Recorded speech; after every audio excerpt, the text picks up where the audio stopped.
बाबा कई मील दूर की आवाज़ भी सुना देते थे। एक बार दक्षिण यात्रा से लौटते हुए मेहर स्टेशन से आगे बाबा श्री माँ और जीवंती माँ से बोले, रामायण सुनोगी? और उन्होंने डिब्बे की खिड़की खोल दी।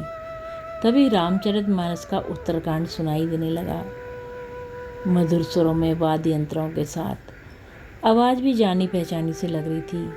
खिड़की के बाहर बहुत घना अंधेरा था, उसके सिवा कुछ नहीं। गाड़ी दौड़ती जा रही थी, लेकिन आवाज़ सुनाई दे रही थी, जैसे आसपास ही हो रहा हो मानस पाठ।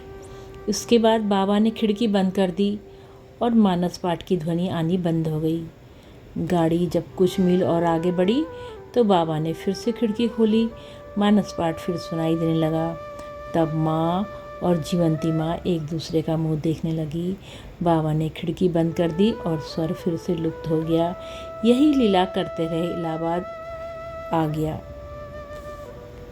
इलाहाबाद में उनके भक्त हेमदा के घर में मानस पाठ हो रहा था। उनका घर प्रयाग स्टेशन के पास ही था। पाठ अखंड था।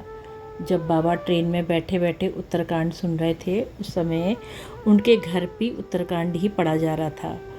उस वर्ष बाबा इलाहाबाद नहीं आए, जैसा हर साल जाड़े में आते थे।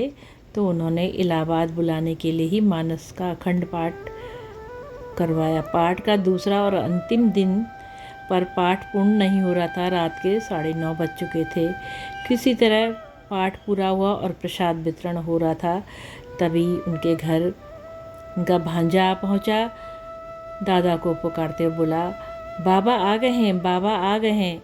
दादा और चाची जी भाग के तुरंत उनसे मिले। जल्दी जल्दी बाबा के दर्शन को भागे। दादा के घर पहुंचकर ही माँ और जीवंती माँ और अन्य भक्तों को पता चला कि मानस पाठ हेमदा के घर हो रहा है, जिसे वो लोग ट्रेन में सुन रहे थे। जय हो नीम करोड़ी बाबा की सदा जय हो, माँ सिद्धि की सदा जय हो। बाबा सदा अपने भक्तों का कल्याण करना, प्रभु कल्याण करना। जय हो बाबा, जय हो, सदा ही जय हो। जय हो, जय हो, जय हो।